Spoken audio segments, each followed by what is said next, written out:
Chuck Harold, SecurityGuideTV.com, SecurityGuideRadio.com, and ASISTV.org. That's the boring part. Here's the fun part. My next guest, what's your name, sir? Ken Bukowski. And with? Allied Universal. AUS.com. What a great website that is. How easy is that? That's yes, fantastic. Sir. Now, you have an interesting role. You handle the vertical markets. Yes, sir. And let's explain to people what that means, because that's a real specialty. Yeah, what that means is, I manage a team of market experts. So whether that be healthcare, education market, petrochemical, chemical, utilities, I've got specialists in each one of those markets. And why that's important is our customers expect us to understand their business. And when we create a security program, it's important that we understand their needs, their requirements, and tailor that security program to fit that. Well, by you keeping your clients in compliance, you're in compliance. I mean, right. And I find clients don't like doing that stuff. It's a lot of work, right? It's a lot of work, and the regulations are different between different industries. Yep. You get in healthcare, you've got HIPAA requirements, you've got EMTALA and all the Joint Commission stuff, things of that nature. Where you go to a nuclear plant, and it's all about OSHA and things of that nature. Get into a chemical plant, it's safety, OSHA, and all those different requirements, and they expect us to understand that and bring that value to them. You're the subject matter expert for them, right? Correct. Now, yes. Let's talk about something like ISO 2800, International Standards Organization. It's their security best practices, so to speak. Right. In the UK, the country has best practices for security, right.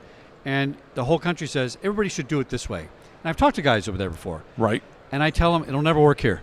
And they go, why? I guess we got 50 countries here. Basically, they want to do their own thing similar. Yes. But should we start going that way in the industry? Should we try to get something that's a minimum across the board to kind of raise the bar for everybody? Yeah, no, I mean, it makes a lot of sense, and there is talk of that. I mean, there's been talk ongoing for years, and of course ASIS has done a job of setting some guidelines and standards that at least for best practices, folks expect you to follow that. But yeah, you bounce from one industry to the other, and there are some significant differences. So let's say I give you guys a call. I have a specific organization or a manufacturing business or something that you've never done before. Mm-hmm. Are you the guy to call to say, I'm going to go find the subject matter expert for this vertical, and we're going to create it? Yes. You guys can do that. Yes, we can do that. Yeah, and I mean, that has happened. And matter of fact, we're constantly looking at data to see what industries are emerging that are in greater and greater need of security. Oh, that's interesting. Okay. So let's talk about the data. What are you seeing as the next big thing? What's coming? What's emerging? What do we got to worry about? Yeah, well, I would say probably the biggest thing right now are the K through 12 schools. Okay. And in the past, if they had security at all, it was access controlled by maybe the front desk secretary or something of that nature. Yeah, that's right. Yeah. And okay, she lets you in, she signs you in, but the more and more we look at the schools, the more and more serious people are taking security. So not just electronic security, but also putting physical security in place, whether that be resource officers, the local police department, or even hiring private security. So I would say that's probably the one we're looking at the closest, and we're seeing the most growth in that area. But it's primarily the private schools that are embraced it. I think that's interesting. Yeah, I think it's easier for them to get the funding and react quickly. Plus, parents are spending a lot of money to send their children there. So they expect security. Now, I've had this discussion with my kids went to private schools. They were lucky enough to go to private school. And if I walked in the door and said, you know what, I don't like something, they listened because I'm writing a $20,000 a year check, all right? Right. And so there's some clout there. But the public school people should not be punished for that. Their voice should be equal to mine. Just because I can afford private school doesn't mean my opinion's any better or worse, right? Agreed. How do we get the community to understand that concept?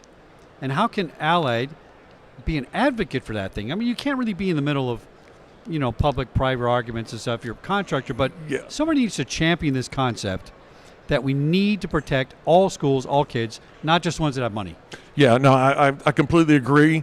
Unfortunately, in our public schools, there's more bureaucracy, some red tape to get through, legislation a lot of times to provide the money and the resources. But what we've done is taken a position of trying to educate We've constantly doing webinars and speaking engagements where we're educating not only the public but the schools themselves to help them have not only awareness but understand the consequences of not doing something.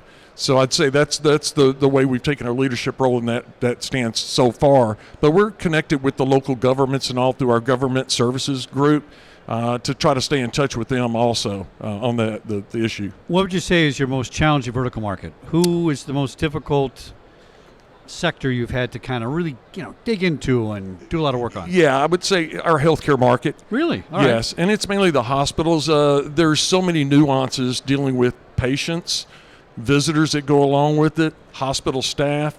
No one goes to a hospital because they're happy. They're in an emotional state, Yeah. maybe in an altered mental state.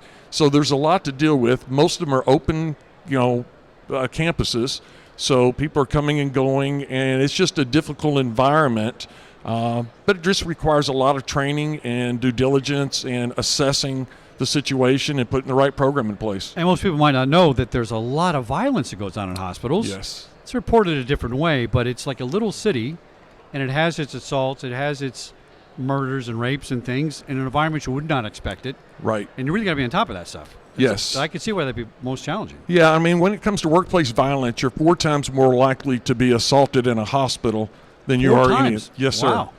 Yeah, and that's according to the Labor Bureau's statistics. And but it's also because a lot of times your hospital staff, they're trying to do the best they can to take care of a patient, and not necessarily sometimes recognizing that they could become violent or abusive. Well, my hair is very gray, as you can see. I might be visiting some of those facilities soon. So I'm glad Allied's on the case there, my friend. Ken, always Chuck. good to see you. Yep, great seeing you, Chuck. AUS.com is the website. Give us your name one more time. Ken Dukowski, VP of? Vertical Markets. Fantastic. Back a minute here in Chicago, 2019. No. Where am I? GSX. GSX 2019 in Chicago. Chuck Harold, Security Guy TV and ASISTV.org. Back in a minute.